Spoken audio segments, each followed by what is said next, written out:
Angga mau?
bagaimana proses terbentuknya sel telur sampai dengan sel telur ini masak.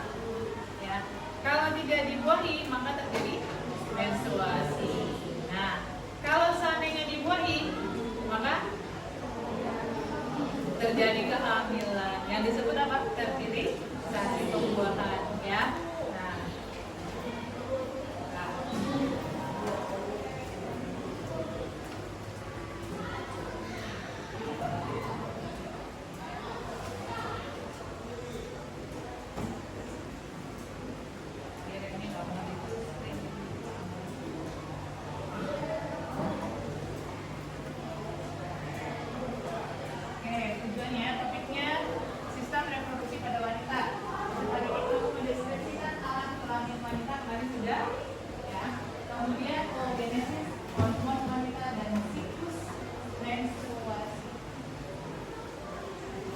Gambar di depan kira-kira sedang ngapain ya? Sakit perut. Sakit perutnya kenapa? Menstruasi. Siapa yang tidak pernah merasakan sakit perut ketika menstruasi? Pertanyaan untuk perempuan ya, bukan laki-laki, jangan dijawab. Siapa yang tidak pernah merasakan sakit? Atau jangan-jangan belum menstruasi? Semua wanita yang menstruasi pasti merasakan sakit. Kok bisa seperti itu? Ada yang tahu? Kenapa bisa sakit? Ada yang tahu cowok? Sudah bikin siklusnya? Ya. Di situ kenapa darah bisa keluar? Ayo, ada yang bisa jawab? Berarti belajar karena sobekan telur.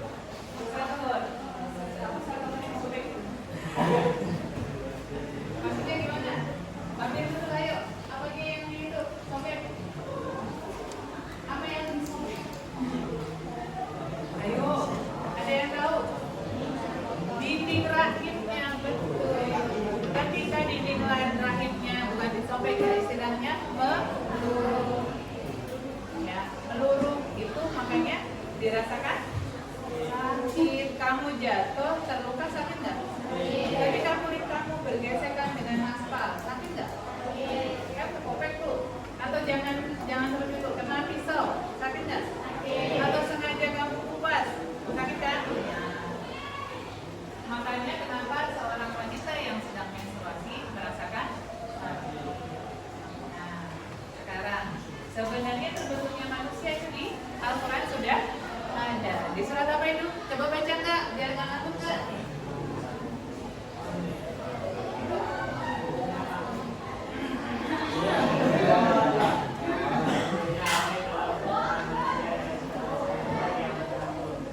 Kamu punya apa nggak? Punya apa ya? Ini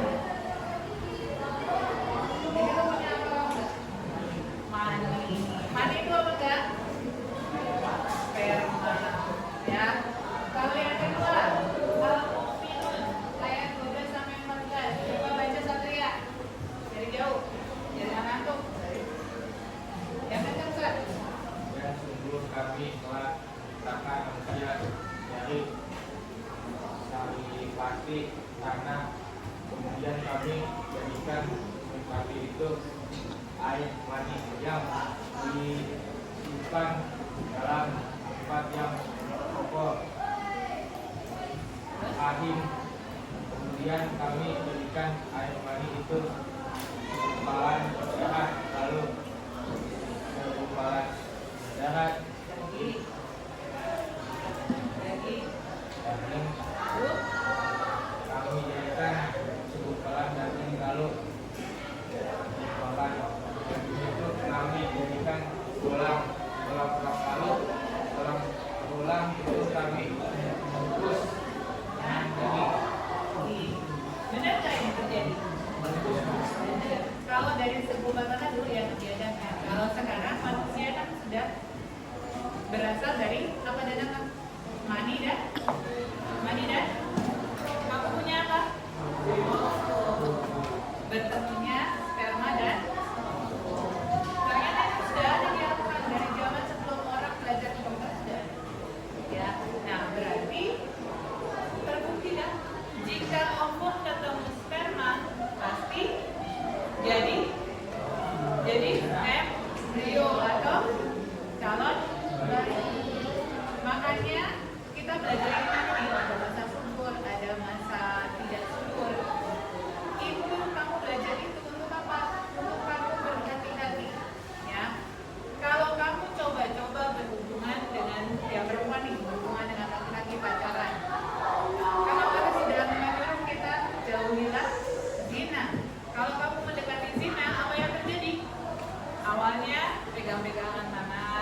jadilah jadi bayi. Pernah dengar anak SMA hanya jongkok lahiran? Ada nggak? Di sekolah masih pakai baju seragam. Kenapa? Karena mereka melakukan zina. Ya, makanya Allah tunjukkan aibnya kepada orang. Sekarang ini orang kalau yang nikah resmi itu malah justru susah punya anak. Tapi orang yang berhubungan ya yang tidak resmi sekali jadi kata Allah. Ya, kenapa? Karena tadi Allah akan membuka aibnya dengan cara ya.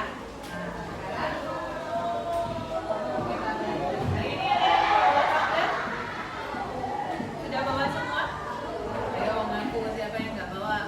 Minggu depan yang nggak bawa itu suruh maju tampil pertama.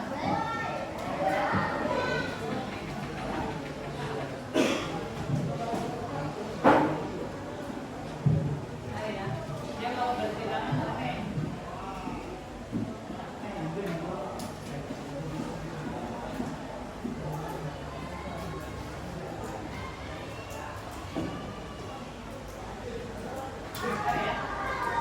Sambil menunggu. Nah, kemarin alat reproduksi wanita sudah Ibu tunjukkan. Sekarang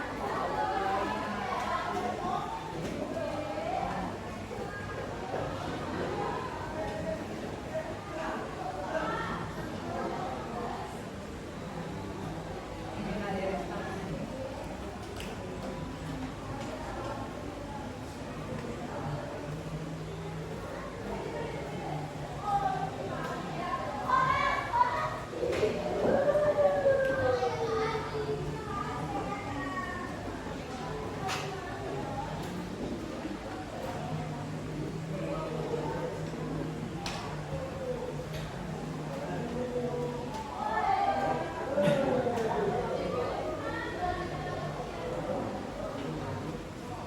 Bentar ya.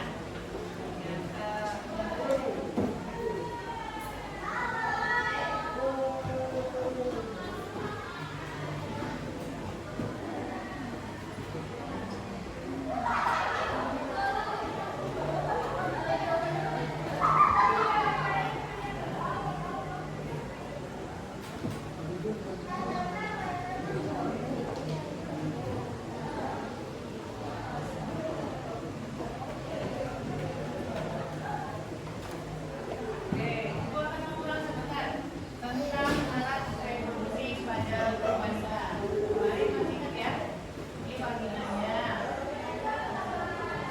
Jangan ingat-ingat. Nah, di sini ada lubang apa kemarin? Yang untuk namanya kan? Apa yang namanya? Nanti ini lagi yang akan menjadi tempat berkembangnya embrio. Nah, lanjutnya kalau Ibu lihat ini kan vaginanya ya, ini vagina lubang vagina. Nah, ini lanjut ke rahim. Nah, rahim wanita itu bentuknya seperti ini. Ini rahim seorang wanita itu terdiri ada ovarium, ya, ini ovariumnya. Ini kemarin apa? Bapak, Loki, kemudian ini rahim, ya. Ovariumnya ada berapa? Ada. Nah, sebenarnya manusia itu dari lahir sudah memproduksi sel telur ya, dari rahim ibunya itu sudah ada sel telur. Mari sudah diceritain ya. Jadi dari kamu masih jadi bayi, yang wanita ya, bukan laki-laki. Sebenarnya kamu sudah punya sel telur, ya, ada yang disebut dengan folikel.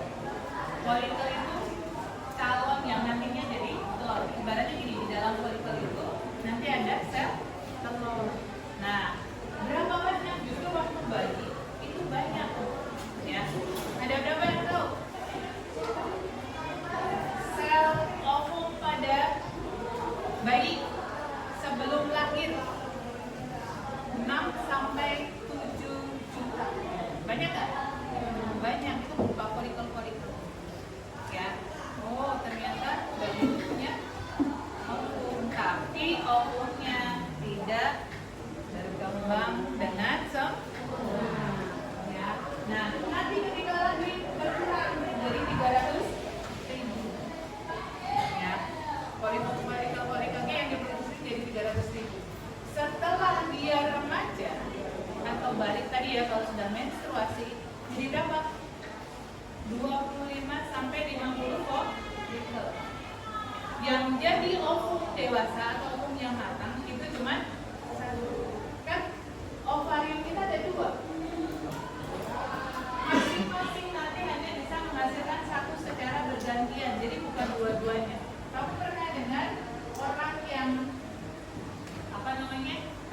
diangkat? Pernah. Yang diangkat apanya? Seluruhnya. Ya, yang diangkat apanya? Bagian ini. Ya, ini semua nih diambil. Jadi dia tidak bisa memproduksi sel. Tapi kalau cuma satu yang diambil, misalkan yang di sebelah kiri yang rusak nih ovariumnya, berarti dia masih punya ovarium yang di sebelah kanan. Ya, itu kalau diambil sebagian. Tapi kalau diangkat rahimnya berarti semuanya. Ya, nah sekarang kita lihat sebenarnya pembuatan sel telur itu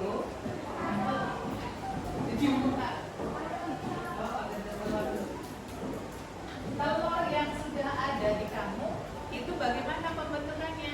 Ingat nggak di SMP pernah belajar pembelahan sel? Ada mitosis dan meiosis. Nanti akan belajar lagi di kelas 12. Ya. Kalau meiosis itu hanya terjadi pada sel kelamin, sel telur, sel kelamin, sperma dan ovum. Nah, ketika masuk di dalam ovarium itu pembelahannya meiosis 1. Ketika dia mau, jadi kalau nanti kita lihat ya, nah ini meiosis 1 ya, oosit primer yang disebut dengan folikel primer itu awalnya ada di ovarium.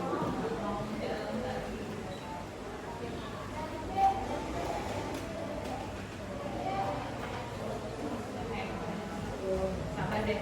Nah, ini disebut folikel primer yang dia mengalami pembelahan meiosis 1.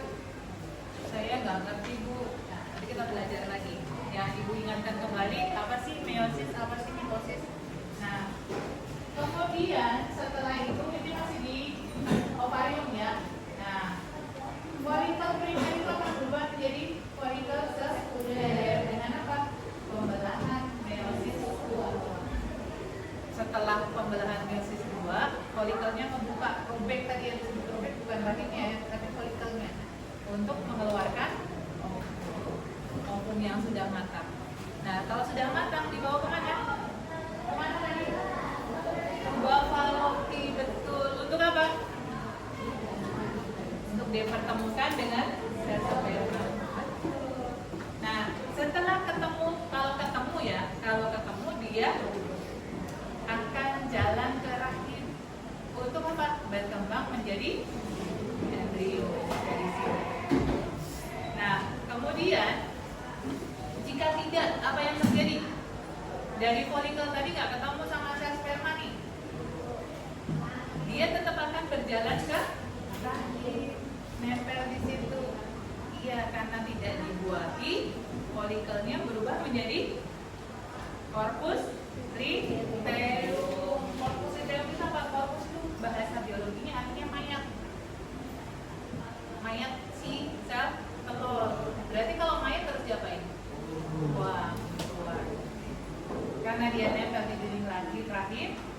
Dinding rahim kemarin sudah Ibu ceritain kan? Dinding rahim itu banyak pembuluh darah, ada arteri dan vena. Ketika dia meluruh, vena dan arterinya itu terbuka. Makanya ada darah segarnya yang keluar. Bentar ya, ini aneh lagi.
tadi ya, yang ovarium kita. Tadi ini folikel primernya di sini.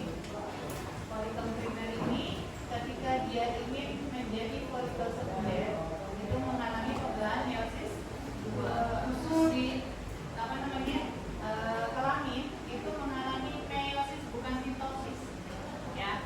Sel kelamin kan sel ada banyak ya, kemarin sudah belajar kan, ada yang sel kelamin, ada yang sel tubuh ya, apa namanya.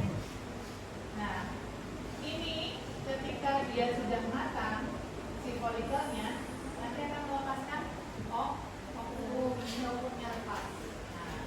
Lanjut. Nah, ini ovumnya lepas nih. Tarik kemana? Ke sini. Apa ini namanya? Tuba falopi. Nah, di tuba falopi menunggu.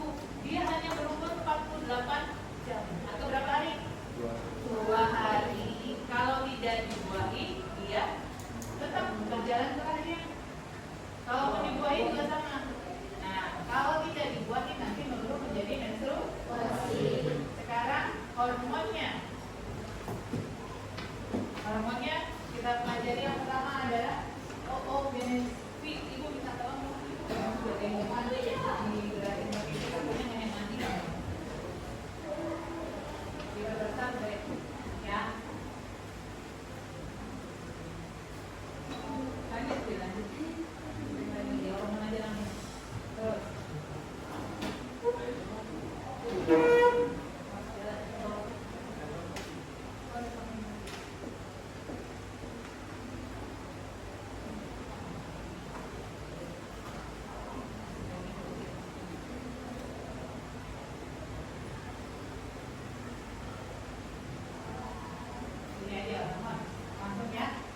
Hormon apa saja yang berpengaruh saat pembuatan folikel?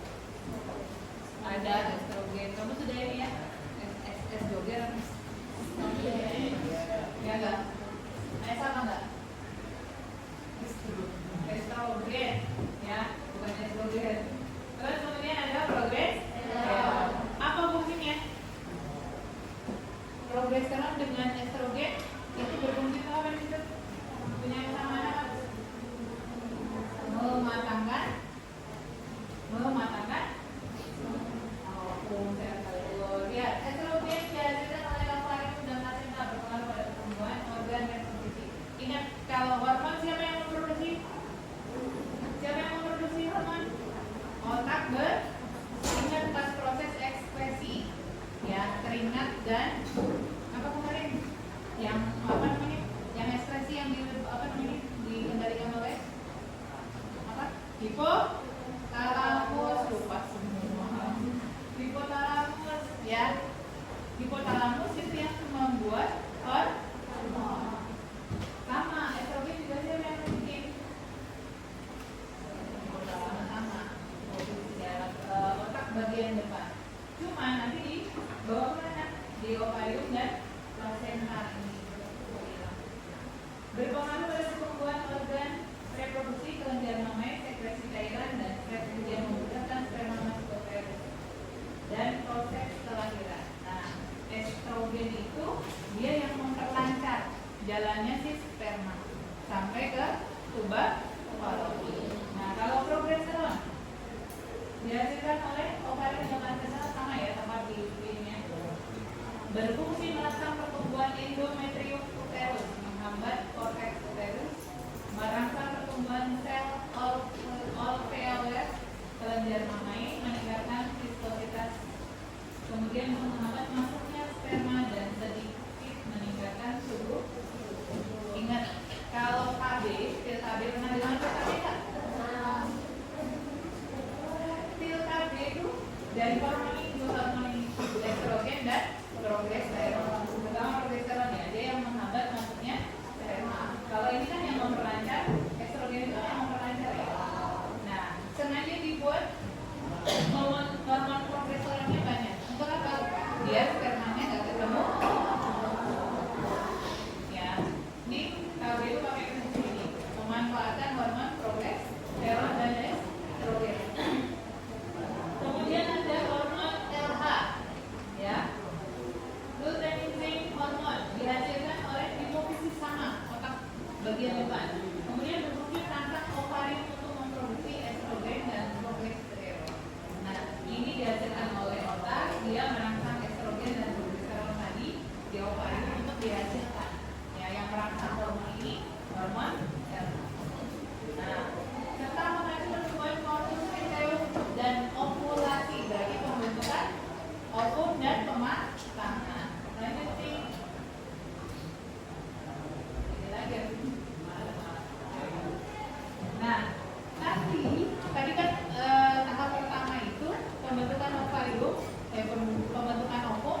ya, pembelahan meiosis 2. Sekarang pembelahan waktu belajar sel kita sudah belajar sampai ada pembelahan kan? Nah, tapi masih mitosis. Kalau ini meiosisnya. Nah, dia melakukan pembelahan yang kedua pakai hormon tarik, estrogen dan progesteron. Melakukan meiosis 2, akhirnya dihasilkan ovum yang sebenarnya yang sudah masak. Bentar.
Nah, dibuka buku gambarnya masing-masing. Lihat sambil dicek. Dan dicek. Kita lihat ya. Hari pertama sampai hari kelima terjadi apa? Menstruasi. Wanita yang biasanya terjadi, ini yang banyak terjadi ya, yang normal, yang biasanya. Bu, saya kalau 30 berarti nggak normal, nggak juga.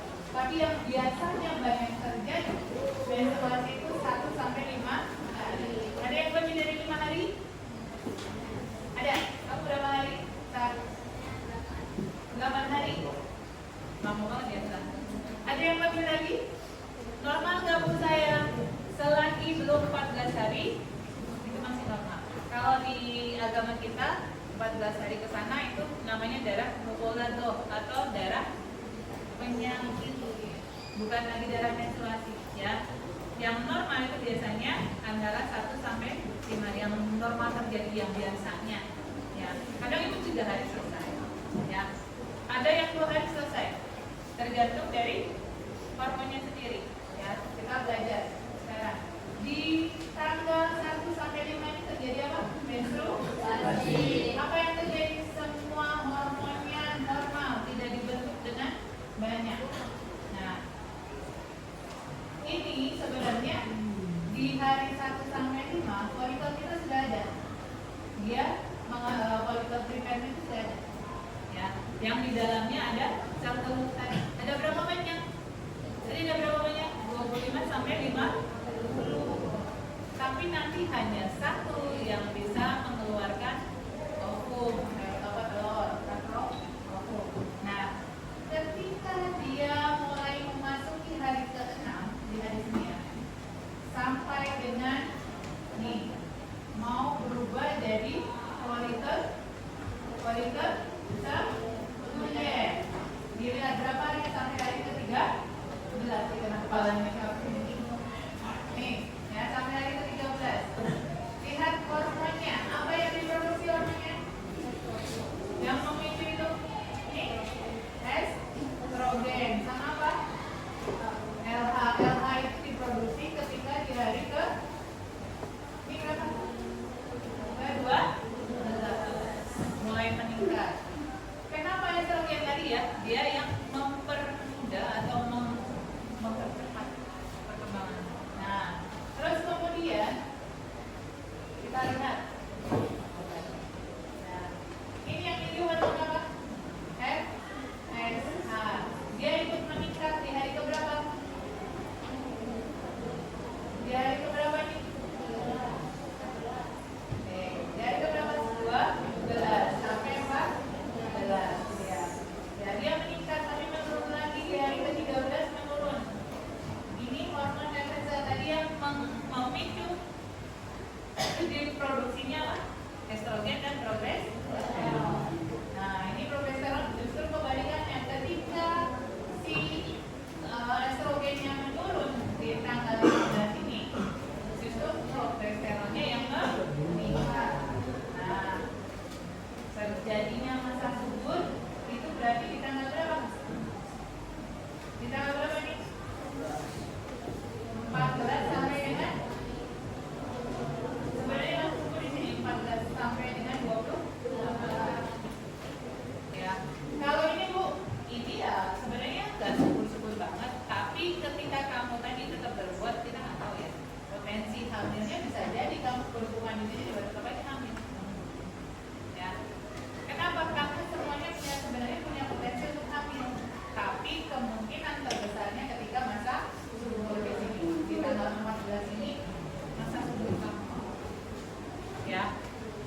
Nah, ada orang yang siklusnya 28 hari ini yang sering terjadi 28 hari ya. Ketika siklusnya ada nggak yang siklusnya 32 hari? Ada nggak? Jadi kalau siklusnya 32 hari kayak ibu contohnya, ibu siklus apa headnya itu 32 hari. Jadi nanti ada 1 bulan yang ibu tidak head. Khawatir nggak? Enggak. Karena memang sudah bisa menghitung, oh menstruasi misalkan hari ini tanggal 1 ibu mens. Berarti akan mens lagi di bulan depan. Di tanggal bisa jadi tanggal 1 atau tanggal 2. Tergantung bulannya, tanggal 2 atau tanggal 3. Kenapa? Plus 32 hari. Terus bulan berikutnya, nah ketika ibu menstruasinya di tanggal 29, apa yang terjadi? Misalkan 29 Januari, Februarinya mens nggak? Enggak. Mensnya nanti di bulan Maret karena ditambah 32. Nah, kalau mensnya 28 hari, tanggal 15 bulan ini mens, ini bulan apa? Mei. 15 Mei mens. Berarti mensnya di tanggal berapa lagi? Bulan ini berapa hari? Mei, Januari, Februari, Maret, April, Mei. Berarti 30. Tanggalnya sampai 30 kan? Nah, 30 tambah tadi mainnya tanggal berapa? 15. 15 sampai 30, 15 hari. 28 kurangi 15 13 hari. Berarti di tanggal 13 bulan habis Mei apa? Juni. Nanti menstruasi. Bisa ngitungnya? Nah, sekarang masa suburnya tadi di tanggal berapa? 14. Kalau mensnya tanggal 15 berakhir, berarti masa suburnya di tanggal berapa? Ayo, 15 tambah 14 berapa? 29. Tanggal 29 Mei kamu mengalami masa subur yang ya, sebelum menstruasi. Jadi kamu kalau berhubungan mau pakai apa aja, pasti di sini ikut saya pun bisa hamil. Wah, nanti saya hitung Bu, biar nggak hamil sama pacar saya. Kata siapa? Kamu juga bisa hamil. Kenapa? Karena di sini kan sudah dibentuk sebenarnya telurnya, matangnya. Kita nggak tahu kan, apakah dia matang lebih cepat atau tidak. Tergantung dari hormon. Tadi siapa yang memicu hormon? FSH, yang hormon estrogen sama progesteron. Sampai di sini paham? Ada yang mau ditanyakan? Kalau tidak, kita belajar menghitung masa subur dan menstruasi. Bu, saya kan cowok, Bu, ngapain ngitung kayak gitu? Nanti ketika punya istri, seandainya kamu pengen KB alami, bisa. Dengan cara apa? Tadi, hitung masa subur. Kamu yang ngajarin istrinya, ya. Tapi bukan dipraktekkan sekarang di sekolah. Awas. Pokoknya kalau sekarang kamu praktek dijamin hamil. Ya. Oke, sekarang Ibu pengen ketua kelompoknya kita bagi 3 yang nggak masuk berapa? 4 ya? Yang masuk 4, 5 berarti 31 ya? 30 berarti 30 kita bagi 6 kelompok. Kelompok 1 ketuanya Angga, kelompok 2 ketuanya Satria, kelompok 3 ketuanya Andre, kelompok 4 ketuanya Alfi, kelompok 5 ketuanya Rehan, kelompok 6 samping Saril. Nah,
Yang di dalamnya nanti ada ya. Ini pointernya tadi. Prepare for oxidation.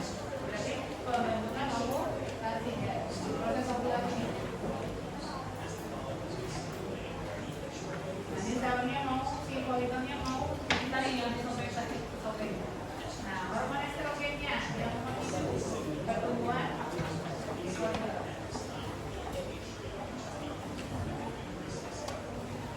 Ini nilainya.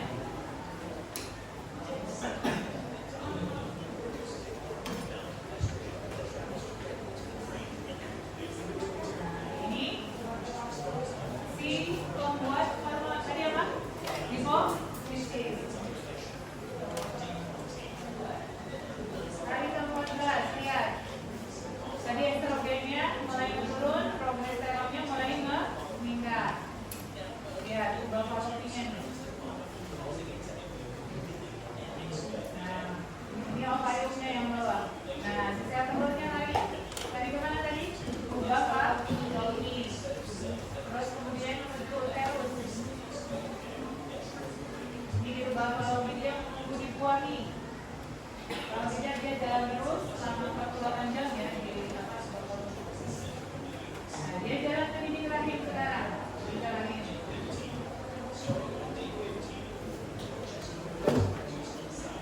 Dari ke-15 progesteron mulai meningkat.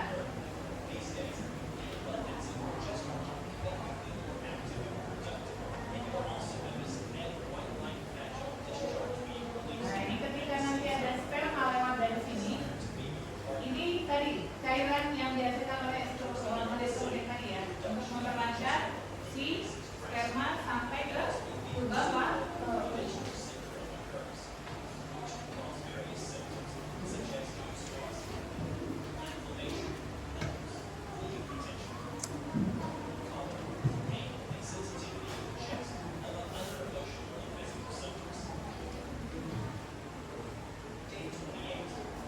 Tanggal 28 jika tidak ketemu sama sperma jodohnya, berarti dia ngapain? Lari ke diri rahim ini. Nanti akan di tanggal 1 dia terjadi menstruasi. Nah, ini rahimnya. Ya. Progesteron dan estrogen itu merangsang penebalan dinding rahim. Jangan lupa. Nah, dinding rahimnya kan harusnya tipis karena ada penebalan jadi tebal. Makanya darahnya yang dikeluarkan banyak. Ya. Ada yang mau bertanya sebelum tugasnya dikerjakan?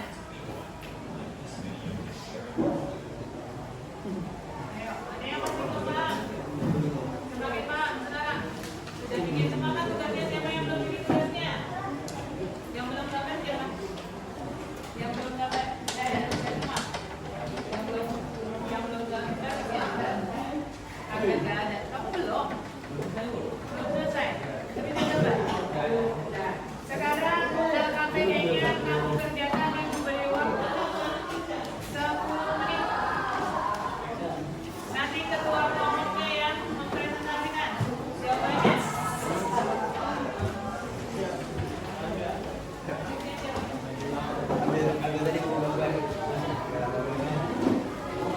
Ya, kerjakan. Nah, apa maksudnya?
Ini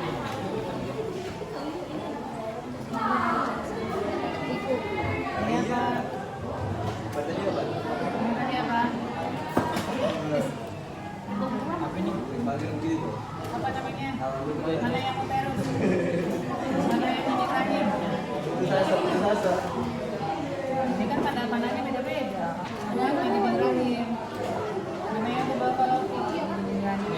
Bufalopi mana?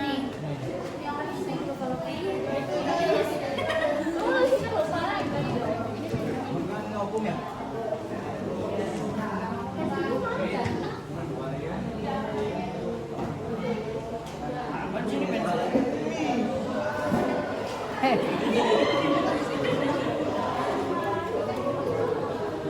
Yang bawah bisa 14, bisa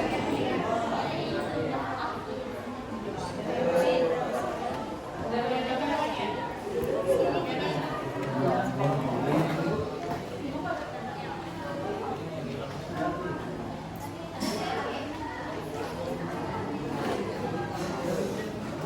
Apa ya?